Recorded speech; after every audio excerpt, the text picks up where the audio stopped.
In the midst of this terrible refugee crisis and everything that's happened to the Krajina Serbs in the past week, at the same time there's been a lot of talk coming out of Washington about Srebrenica and what happened there. Surveillance photos alleging to show mass graves of Muslim men.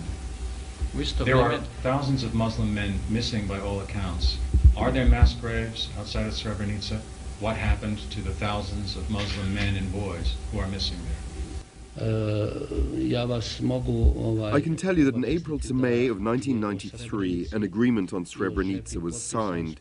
It clearly defined it as a safe, demilitarized area where no armed military could be present except for the UN soldiers.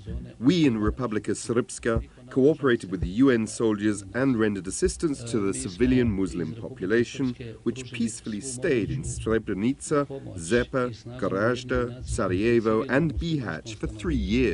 But instead of disarming the Muslim formations, as they had committed themselves under the agreement on Srebrenica signed by me and General Morillon, the United Nations forces turned those safe areas into terrorist and fundamentalist bases from where our villages and towns were attacked. Muslims from Srebrenica and Zepa burnt down more than 200 Serbian villages around those two places and killed all the Serb civilian population in many other villages. What happened to the Muslim men and boys who are missing? Let me give you a broader explanation.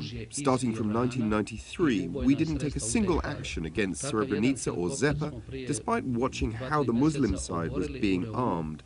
We shot down one such helicopter on the outskirts of Zepa 2 or 3 months ago. What happened in Srebrenica and Zepa could never have happened if the Muslims hadn't launched an attack from Srebrenica and Zepa, which was part of their offensive to liberate and lift the siege of Sarajevo.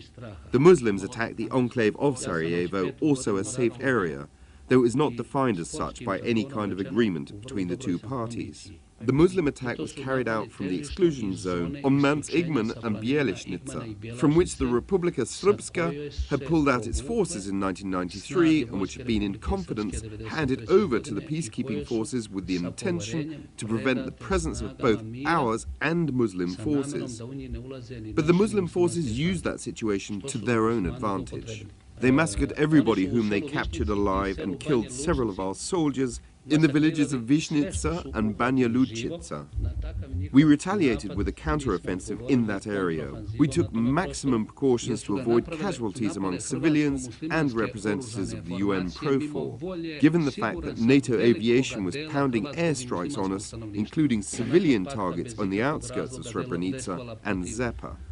We successfully finished that operation near Srebrenica and Zepa with the help of the soldiers of the Dutch battalion, the representatives of the world community who were present in Srebrenica, and representatives of the UN Profor forces who were present in Zepa, thanks to the personal engagement of General Smith and General Nikolai and my own engagement. We created an opportunity for all the civilian population to arrive in Srebrenica, Protočar, and checkpoint number 2 in Voćenica in Zepa, without being forced as it was stipulated by the agreement. At their request, the civilians could be evacuated to any other place they wanted to. We evacuated them to the Kladnia region. We registered all persons fit for war who had gathered there, civilian populations, and those that had surrendered their arms. We immediately asked the International Red Cross and UN Profor to mediate their exchange for our Serb civilians, whom the Muslims have been holding hostage since 1992. Even before the war broke out, and a huge number of civilians from the Muslim-controlled territories near Tuzla, Zenica, Mostar, Zagreb, whom they had rounded up during the war, and also Serbian soldiers and officers who were driven into captivity during the war. Unfortunately, they didn't give a positive answer to our gesture of goodwill, and we expect the world community to exert pressure on them and make them carry out the swap along the principle of a person for a person, and all for all, in accordance with an agreement reached by the state commissions. Part of the male population from Srebrenica, which had committed atrocities against the Serbs, fought their way to Tuzla and Kladnia, and some even towards Serbia that day, evidently for fear of revenge for the atrocities that they had committed. They were apparently convinced that the Muslim forces from Tuzla, which had launched a counterattack from the opposite direction, would save them. They must have thought they were strong enough to open the way to Tuzla. Fierce battles were waged there and both sides suffered severe losses.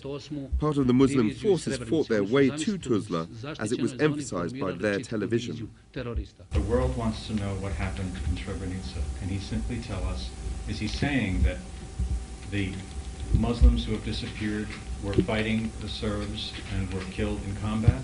Are they being held prisoner and could be released in an exchange of some kind? I think that most of them fought their way into a Muslim-controlled territory, is what Ratko Mladic eventually told the Muslim parliament, and said that he would form a division in Srebrenica in no time. One small part of them surrendered. Those who surrendered were handed over, or will be handed over, to the International Red Cross. Some of them certainly died.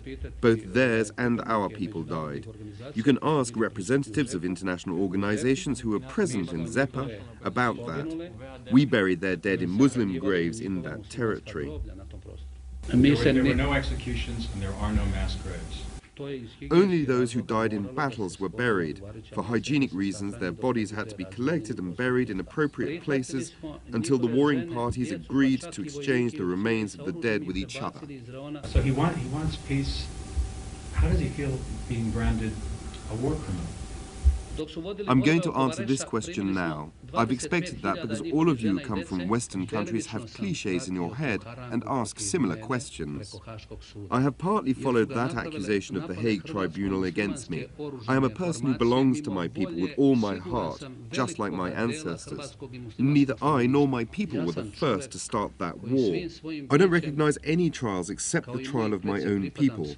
I don't need to defend myself because these idiotic accusations come from those centers which have been churning out lies through PR and similar organizations, creating such a chaos in these territories that the world community doesn't know, doesn't see, or simply doesn't want to see a way out of all this.